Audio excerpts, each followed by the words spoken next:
el LRI, límite real inferior de la clase modal, era 19.5, más delta 1, que aquí calculamos el valor, 19 menos 5, 14, delta 1 es 14, aquí abajo va de nuevo delta 1, al que sumamos delta 2. Delta 2 dijimos que era la frecuencia de la clase modal menos la frecuencia de la clase siguiente o posterior a la clase modal. En la tabla sería 19 menos 10, 9. Y entonces esto completa nuestra fórmula. 19.5 más, abrimos paréntesis. No es necesario el paréntesis, pero para tener más organizados los valores, entonces decimos 14 dividido 23, que es 14 más 9. 14 dividido 23 por 10, y a esto le sumamos este valor de 19.5. Y su resultado sería 25.58, que al tratarse de años, pues entonces lo declaramos en esa medida. Eso era lo que tenía la diapositiva anterior. Entonces, regresando a lo que estábamos, la fórmula de la varianza es sumatoria de FI MI cuadrado. Para eso calculamos la suma de la última columna, ¿se recuerda? Menos sumatoria de FI por MI elevada al cuadrado. Para eso calculamos la sumatoria de la penúltima columna. Y aquí divido N, que es lo mismo que decir suma de FI. Es la suma de las frecuencias absolutas, lo que nos da N. En este ejemplo es 57. Y todo eso va dividido entre N menos 1. Recuerde que es una varianza muestral. Entonces sería 56 el denominador general de esta fracción. Bueno, si recordamos los datos, la sumatoria de FI MI cuadrado nos había dado 89.724.25. Este paréntesis no es necesario, solo lo estoy poniendo para que usted advierta que es la suma de FI MI la que se eleva al cuadrado, o sea, la suma de la penúltima columna de la tabla. Usted tiene su tabla a la par. Yo ya le borré los valores, por eso. Pero si quiere, regresamos a ver la tabla. Entonces, aquí tenemos la tabla. Entonces, aquí tendríamos la última columna, sumatoria de FI-MI cuadrado, y la penúltima sumatoria de FI-MI. Este es 2.000 algo y este es 89.000 algo, que son los valores que usted ya tiene consignados en su tabla. Entonces, esos valores, la suma de la última columna y la suma de la penúltima columna, son los que vamos nosotros a utilizar en nuestra fórmula de varianza, ¿verdad? Entonces, para la varianza, nosotros regresamos a la diapositiva, donde está la varianza. Decimos sumatoria de FI-MI cuadrado, la suma de la última columna, 89.724.25, menos 2.086.5 elevada al cuadrado, que esta es la suma de la penúltima columna, la que va elevada al cuadrado, dividido 57 y todo dividido 56.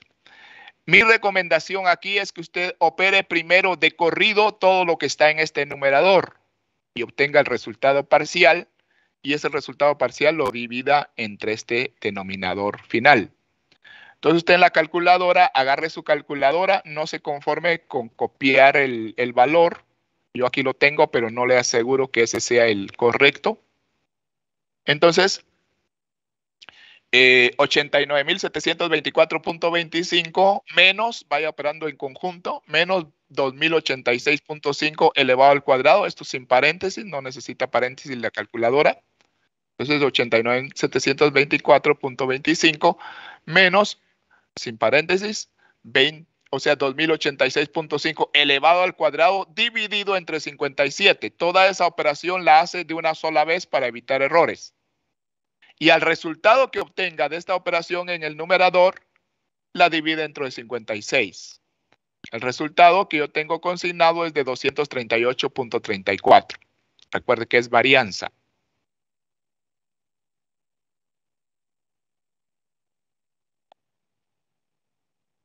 Me cuesta trabajar sin la tableta graficadora. porque tengo un ratón que no atina. Bueno, entonces una vez que hemos logrado obtener el valor de la varianza, las restantes medidas ya son sumamente fáciles. Calculamos la otra medida de dispersión. Estas son medidas de dispersión. Calculamos la otra medida de dispersión, que sería la desviación estándar.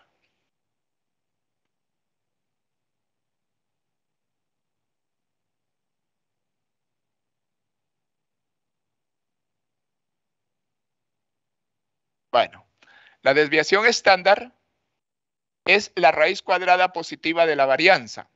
Si yo tengo una varianza de 238.34 y al sacarle la raíz cuadrada, verifíqueme usted con su calculadora, por favor, haga ese cálculo. Y yo tengo aquí consignado un resultado de 15.44 años. La desviación estándar ya retorna las unidades originales que tiene la variable. Si la variable está medida en años, entonces la desviación estándar se expresa en años. Esta diapositiva está llena de errores, no sé por qué no la vi. Aquí dice libras y estos no son libras, son años.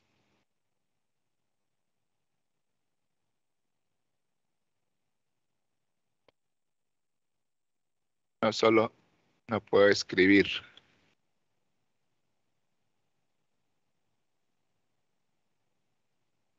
Entonces, tendríamos 15.44 años la desviación estándar. Luego el coeficiente de variación sería la fórmula, la desviación estándar dividido la media X barra, desviación estándar partido la media por 100. Ese es el coeficiente de variación. Entonces, sería 15.44 años, que es la desviación estándar, dividido 36.6 años. Así había dado según recuerdo, así había dado el valor de la media aritmética. Bueno, no lo tengo aquí, lamentablemente, pero este sí lo tiene. Entonces, tenía yo registrado ahí 36.6 años como promedio y lo multiplicamos por 100 para que se exprese como porcentaje. Significa que el coeficiente de variación es de 42.18%. Ese ya no se expresa en las unidades de la variable original, sino que ya se expresa como porcentaje. Estamos viendo que hay un 42% de variación. Bien, y con eso completaríamos. Si se da cuenta, una vez lograda la tabla, ya es fácil calcular tanto las medidas de tendencia central como las medidas de dispersión. Tenemos 3 medidas de tendencia central, media aritmética, mediana y moda, y 3 medidas de dispersión, que son la varianza, la desviación estándar y el coeficiente de variación. ¿Preguntas? ¿Alguna pregunta?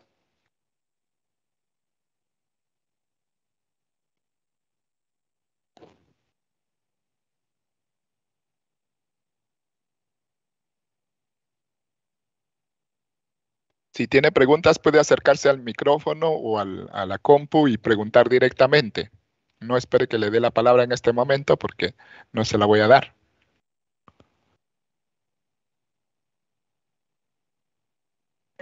Ingeniero, disculpe. Adelante. Una pregunta, al momento de tener nuestras respuestas, ¿hay que aproximarlas o dejarlas tal y como salen? ¿Qué hay que aproximar? Pregunta. Nuestras respuestas, por ejemplo, aquí el resultado en porcentaje podría haberlo aproximado como, por ejemplo, a 42.2 en lugar de dejarlo como 0.18. Ah, bueno, ya entendí la pregunta. Bueno, la recomendación es que en este caso, que es una variable continua, se recuerda de los tipos de variables, ¿verdad? Porque no hace mucho que los estudiamos. Estamos trabajando con una variable continua, que es años, es edad en años, y el porcentaje pues también se considera como continuo. Pero en estos casos se recomienda trabajar con 2 decimales, los valores resultantes de nuestras medidas. Es decir, por eso tengo varianza. No sé si la aproximación se hizo correctamente, pero estoy usando 2 decimales. Para la desviación estándar también estoy usando 2 decimales. Y para el coeficiente de variación que se expresa en porcentaje, también estoy usando 2 decimales. No es una regla, no es una ley, pero es una recomendación que ustedes podrían tomar. Gracias. Bien. Bueno, entonces sigamos avanzando. Las conclusiones se las voy a pedir como tarea. Ingeniero, disculpe, una duda. ¿Qué? ¿Cómo se saca la clase mediana con datos pares? ¿Para qué? Con la clase mediana, con datos pares. ¿Cómo se saca la clase mediana? Así La es. clase mediana no se saca, solo se verifica cuál es. Solo se identifica cuál es. Eso se los expliqué el día de ayer. La clase mediana hay 2 formas de obtenerla. Uno es cuando usted no conoce los datos originales o por lo menos ya los perdió, ya no los tiene a la vista. Entonces se basa en la columna de frecuencias acumuladas. Lo primero que tiene que ver es cuántos datos tiene. Cuando usted identifica cuántos datos tiene, automáticamente identifica qué valor, o sea, qué posición ocupa el dato que está en el centro. En este ejemplo yo tengo 57 datos.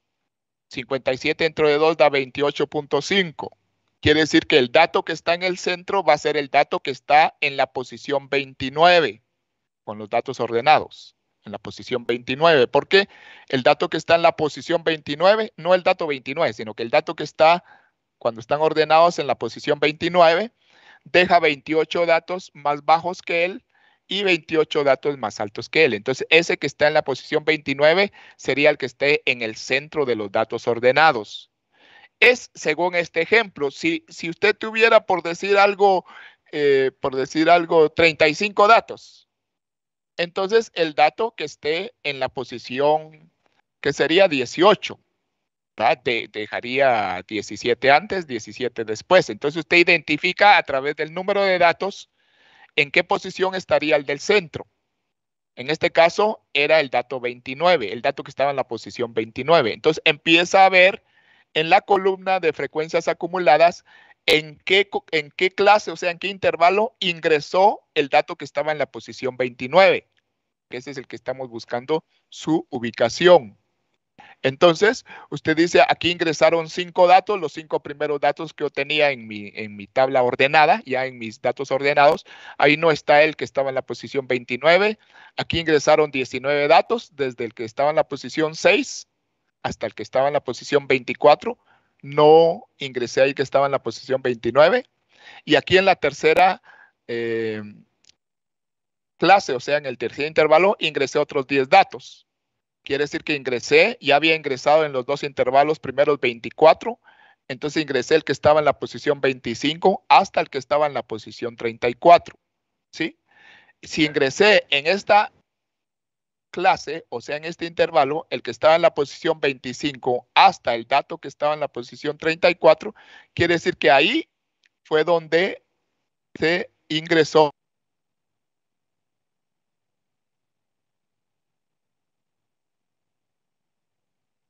Eso me da la certeza de que esta es la clase mediana.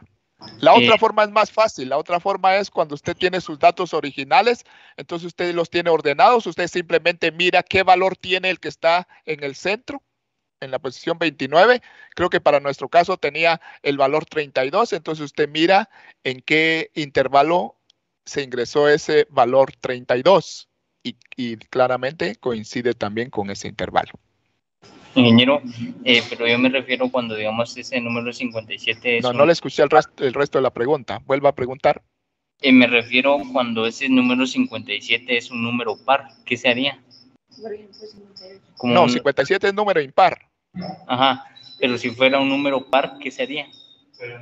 Es que no le escucho el resto de la pregunta, pero me imagino que está preguntando qué pasaría si en lugar de tener, por decir algo, 57 datos, yo tuviera 60 datos.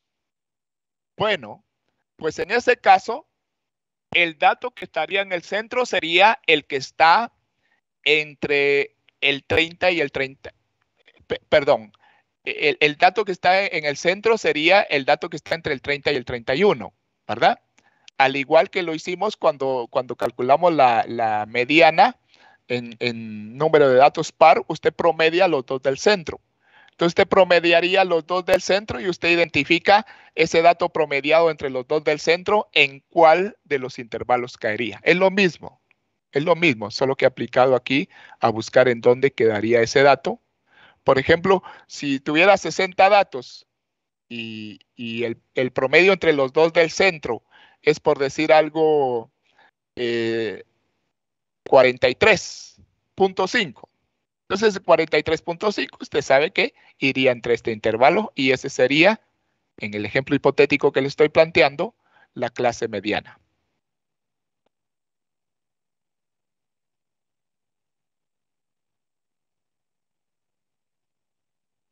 Bien, tiene que, ahí sí que concentrarse un poquito. Es, creo yo, el punto que más atención requiere entre las 6 medidas que calculamos: media aritmética, mediana, moda, varianza, desviación estándar, coeficiente de variación. Al que le tiene que poner un poquito de más cuidado es a la mediana en el caso de datos agrupados, por esa dificultad que a veces es necesario pues tener cuidado a la hora de determinar cuál es la clase mediana. Bueno, le decía que las conclusiones le estoy dejando de tarea. Yo quiero que usted para el próximo día de clases haya realizado mínimo 2 conclusiones de las medidas de tendencia central y 2 conclusiones de las medidas de dispersión.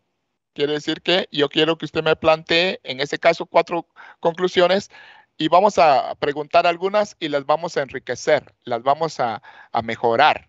Yo quiero que usted proponga sus conclusiones, que me las venga a contar aquí, entonces yo le digo si está bien o hay que darle otro tinte o hay que darle este enfoque a la conclusión, pero partiendo de algo que usted ya haya tratado de hacer.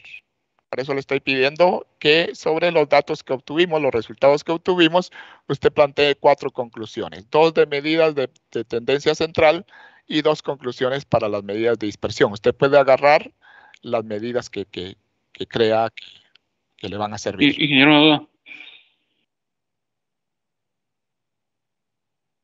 Bueno, le dije también que a partir de la tabla de la distribución de frecuencias, se podían hacer ciertas gráficas. Vamos a plantear ahorita las gráficas que se pueden hacer. Ahorita le doy la palabra. Vamos a plantear las gráficas que se pueden hacer a partir de la tabla de la distribución de frecuencias, ¿verdad? Van a ser 2 gráficas, digamos, semejantes, similares, gráficas sencillas que usted va a aprender a hacer y a interpretar. Adelante, ahora sí. Supongamos en la tabla tenemos 50 datos. Digamos, nuestros datos son 50 y queremos sacar la moda. Tendríamos que irlo entre 2 y ver en qué intervalo está ese dato. No. Usted me está hablando de la moda. Es que no se acercó suficiente al micrófono y no escuché la primera parte de la pregunta, solo la segunda. Por favor, hágame el favor de plantearme la pregunta de nuevo. Supongamos nosotros tenemos 50 datos. Entonces, para sacar el intervalo de la moda, tenemos que dividir esos 50 dividido entre 2.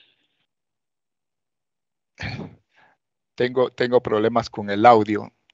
Pero no estamos hablando de, usted me está hablando de moda y la moda la moda se calcula cuando usted verifica cuál de los intervalos tiene mayor frecuencia, es diferente de la mediana. Entonces, su pregunta es ¿sobre la mediana o sobre la moda? Mediana.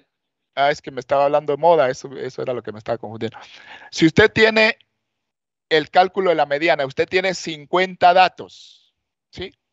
Quiere decir que hay dos datos que están en el centro, ¿sí?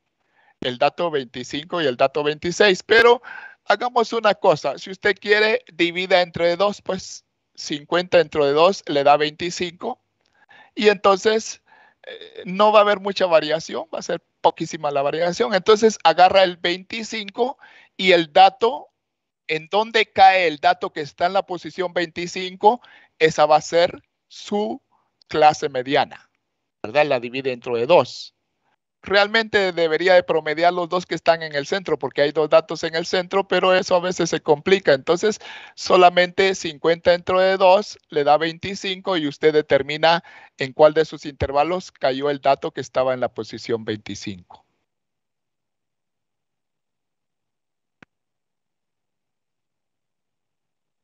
Bien. No hemos terminado con el tema de los datos agrupados. Lo que vamos a hacer ahorita es tratar de crear un par de gráficas que nos ayuden a representar los datos que están en la tabla. ¿Sí?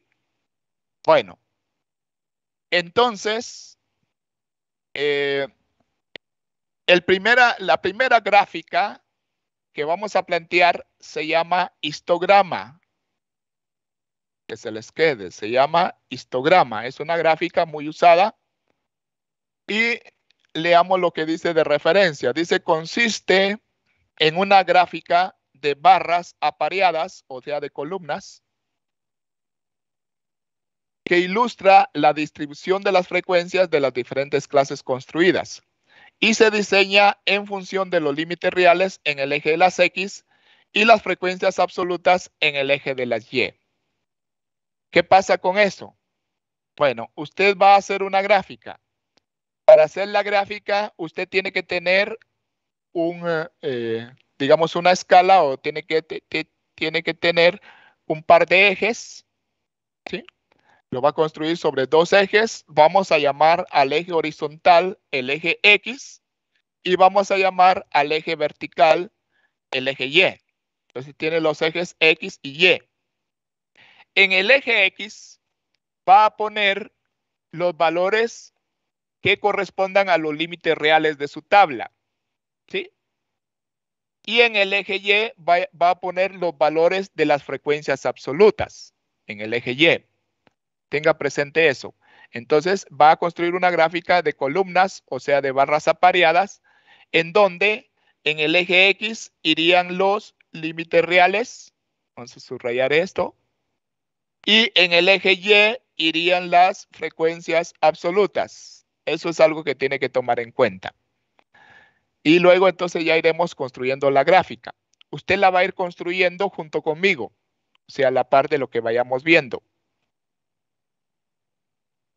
Entonces, a partir de los límites reales que están sus valores en el eje X, usted levanta barras verticales, o sea, levanta columnas hasta que la columna alcance la altura de la frecuencia que tenga ese intervalo.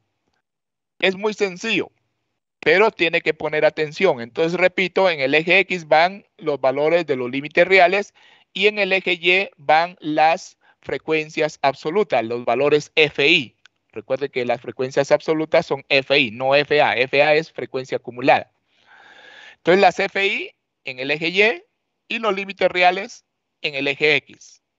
Veamos, pues, cómo se construye. Bueno, voy a dejar un momentito si alguien está tomando alguna anotación de esta diapositiva para poder pasar ya a la parte práctica, cómo se hace.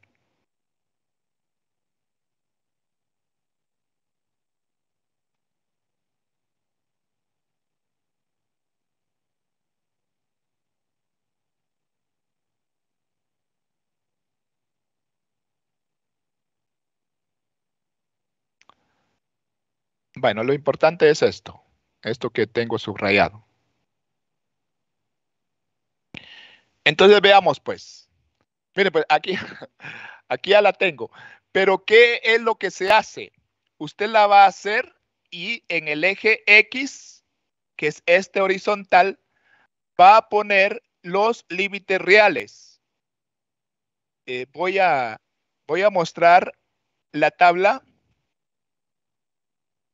aquí está la tabla, ¿sí? Y usted ve que los límites reales, el primero es 9.5, el segundo 19.5, 29.5, 39.5, 49.5, 59.5, 69.5 y el último es 79.5. No se le olvide este último. Empezamos en 9.5 y terminamos en 79.5 para poner todos los límites reales. Desde 9, en este ejemplo, desde 9.5 hasta 79.5. Y tenga su tabla a mano. Yo lamentablemente la tengo en una diapositiva diferente, ¿verdad? Pero tenga su tabla a mano. Y entonces, la tabla va a determinar qué valor le corresponde a cada intervalo, ¿sí? ¿Qué valor le corresponde a cada intervalo? Si usted me da permiso, voy a salir un ratito de la presentación solo para que tengamos la tabla a la par de la gráfica. Denme un momentito, voy a salir un ratito de la presentación. Solamente,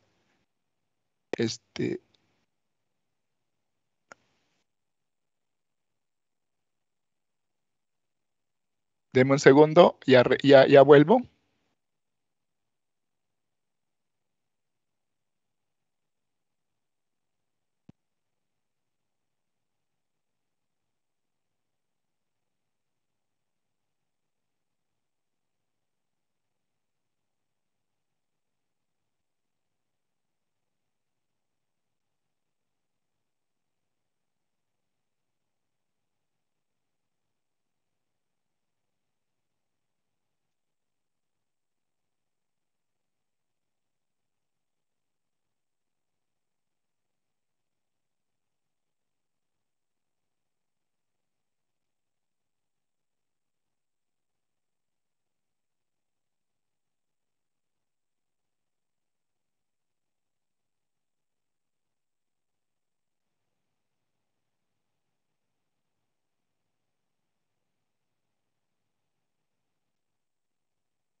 Bien, lo que hice fue traer la tabla para dejarla aquí, aunque tuve que mover la gráfica, usted perdone, pero solo era para que usted pudiera ver de dónde salían los valores. Y entonces, aquí los tengo. Esta es la gráfica que estamos construyendo. Yo puse atrás la tabla para que usted viera de dónde salía, porque usted la tiene a la par, pero yo no la tenía a la par. Entonces, vemos que aquí en el eje X estamos colocando estos límites reales, 9.5, 19.5, 29.5, 39.5, déjeme mover esto para acá, 49.5, 59.5, 69.5 y 79.5. Esos son los límites reales. Luego, fíjese lo que hicimos.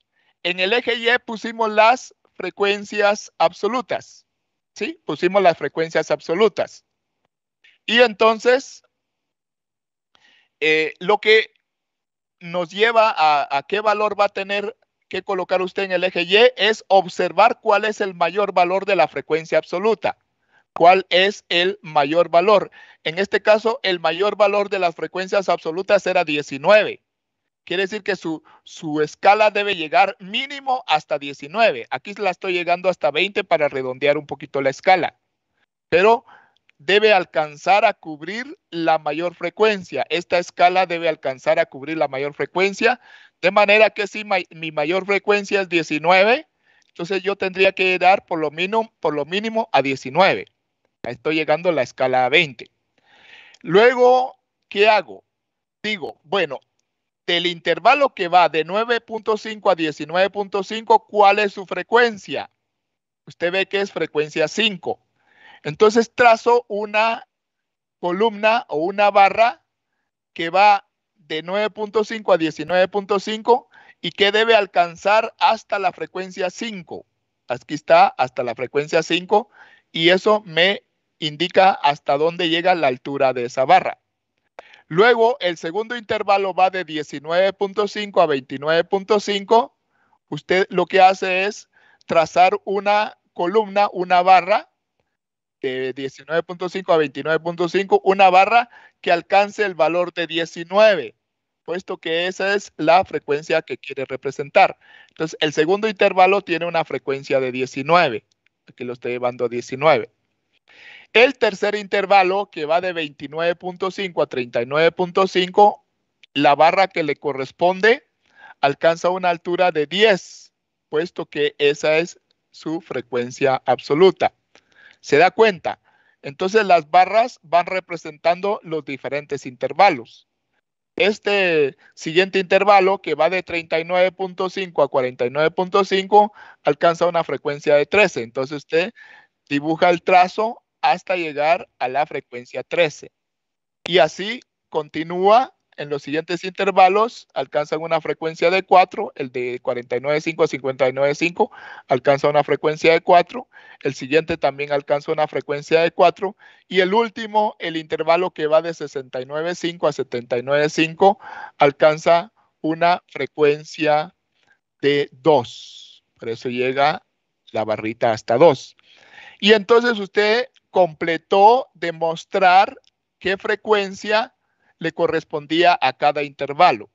Cada intervalo está representado por una barra que alcanza una altura o una longitud según la frecuencia que tenga ese intervalo. Y de esta manera queda pues ya completa la gráfica del histograma, ¿sí? Ya solo haría falta ponerle el título. No sé si hay alguna pregunta. Usted haga, por favor, la gráfica, por lo menos empieza a trazarla, ¿sí? Recuerde que aquí van los límites reales y aquí van las frecuencias absolutas. ¿Alguna pregunta sobre cómo se hace el histograma? Es muy sencillo. Usted agarra y estos límites reales van a marcar cada uno de los intervalos. Entonces, el primer intervalo, que va de 9.5 a 19.5, tiene una frecuencia de 5. Usted le hace el trazo hasta alcanzar la altura de la frecuencia 5. El segundo intervalo, de 19.5 a 29.5, tiene una frecuencia de 19. Entonces, usted, el trazo que le hace, llega hasta 19. Y así continúa trazando las siguientes barras, respetando los límites aquí.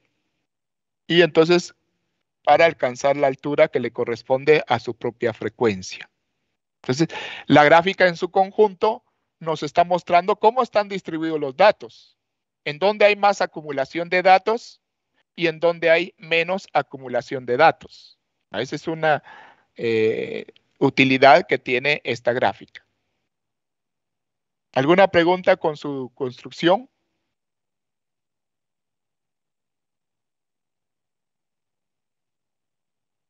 Bueno, yo porque voy a borrar la tabla para volver a colocar la gráfica en donde estaba y poder mostrar cómo va sus títulos. ¿No? Pero esa es la forma como se construye. Yo fui a traer la tabla para tenerla ahí a la par y mostrarle de dónde salen los valores que van a generar dicha tabla. Salgo un minuto nuevamente para quitar la tabla y continuar con el proceso.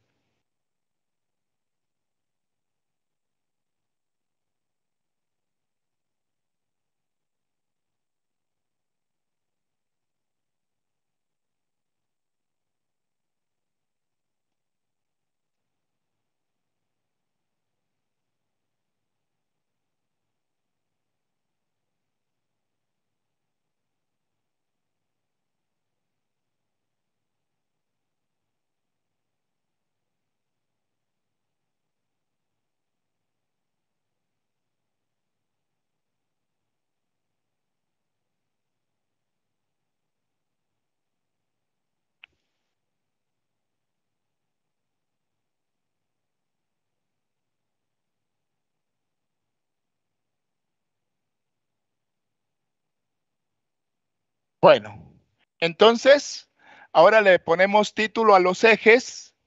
El eje que está aquí en la parte horizontal corresponde a la edad en años.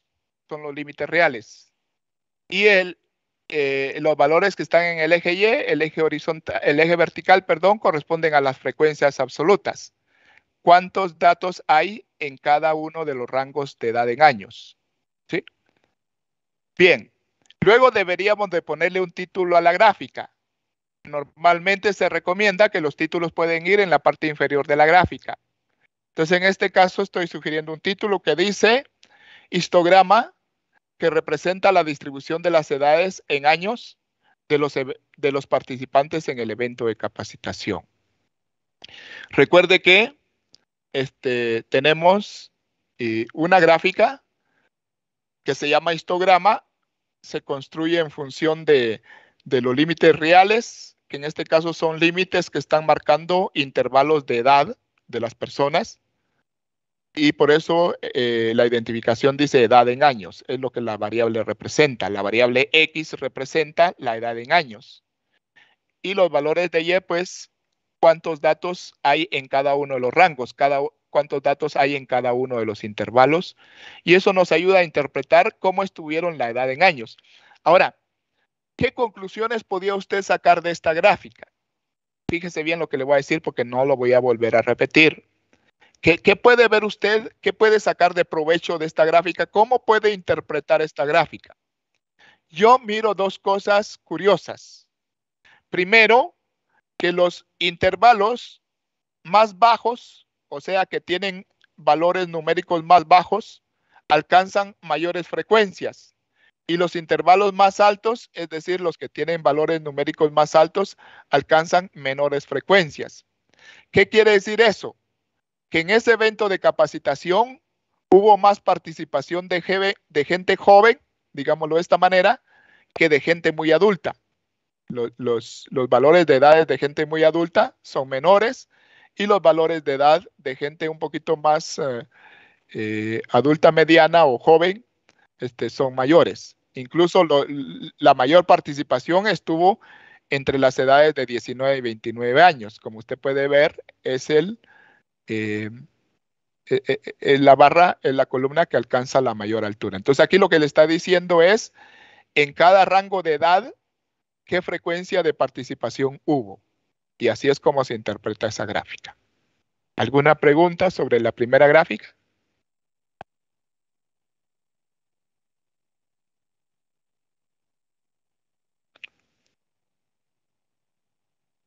La segunda gráfica es similar a esta.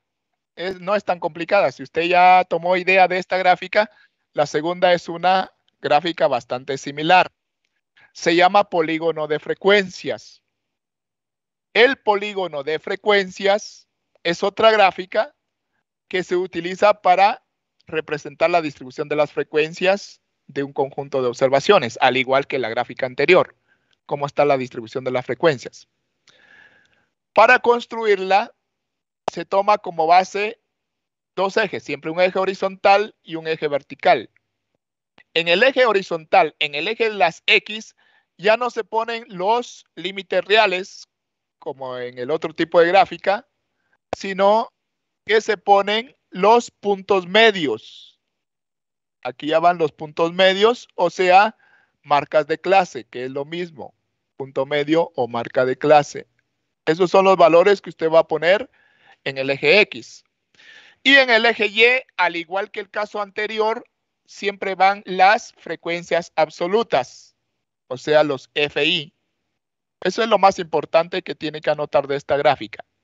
Una gráfica para representar la distribución de las frecuencias, y en el eje X se ponen los puntos medios, o sea, marcas de clase, y en el eje Y se ponen los valores de las frecuencias absolutas. Luego dice, se van colocando puntos sobre la marca de clase a la altura de la frecuencia correspondiente. Y después se unen los puntos por medio de líneas, formando un polígono.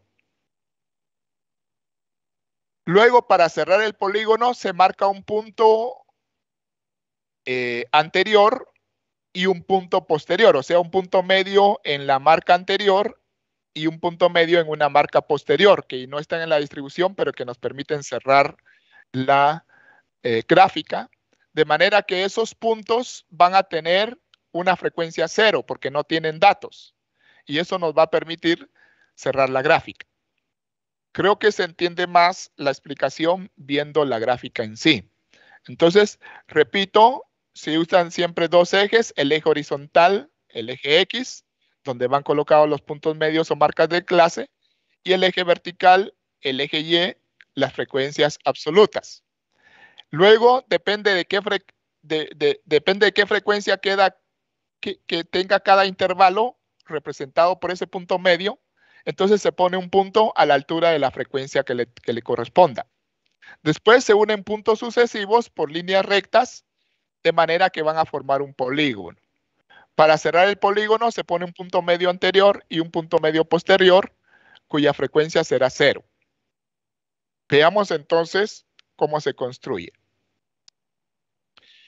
Aquí usted está viendo que lo que van son los puntos medios, 4.5, 14.5, 24.5. Esos son los puntos medios, usted los tiene en su tabla. Yo no tengo la tabla aquí a la par, pero usted sí la tiene. Entonces, el primer punto medio que aparece es 14.5. Este 4.5 no aparecía en su tabla.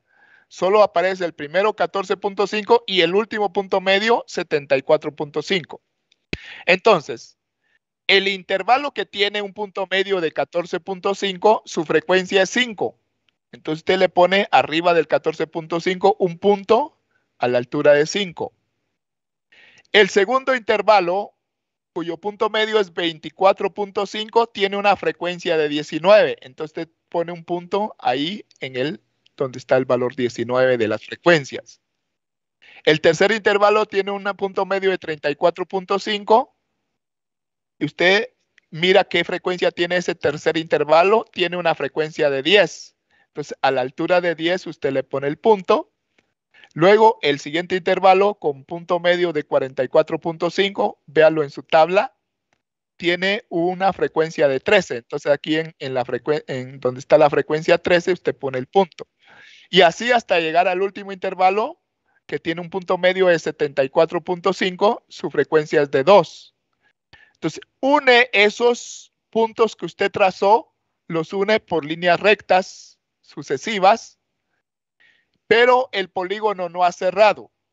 Para cerrar el polígono, usted agrega un punto medio anterior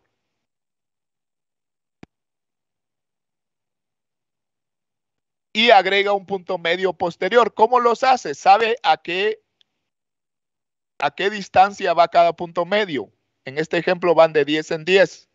Entonces, agrega un punto medio anterior cuya frecuencia va a ser 0, le pone un puntito aquí en 0 y agrega un punto medio posterior que no está en su tabla. Usted lo agrega, depende cómo van avanzando los puntos medios, agrega un punto medio posterior y le pone ese valor de 84.5. Ese va a tener frecuencia 0 porque no tiene datos. Tanto el primero que agregó como el último que agregó no tienen datos. Usted pone los puntos en 0 de frecuencia, y eso le permite hacer un trazo que cierre el polígono. Es decir, el polígono ya no queda abierto, sino queda cerrado. Y esa sería la manera como usted completa la gráfica de polígono. Tanto el histograma como el polígono representan lo mismo. Usted puede usar uno o el otro según le convenga. ¿Sí? Las dos gráficas representan la misma situación. ¿Cómo está la distribución de las frecuencias de nuestros datos? Entonces, no sé si hay alguna duda sobre esta segunda gráfica.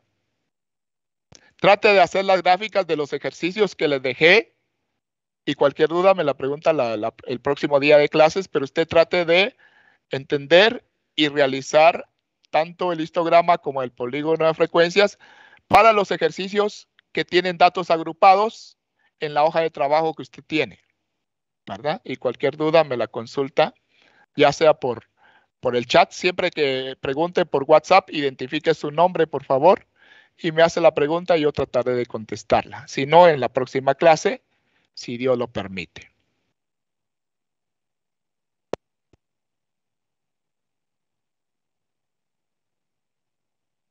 Bueno, por ahora vamos a quedarnos aquí y continuaremos, si Dios lo permite, el próximo día de clase. Por favor, haga los ejercicios, trate de entenderlos y cualquier duda que tenga, pues ya la consulta por este medio. Buena tarde para todos entonces.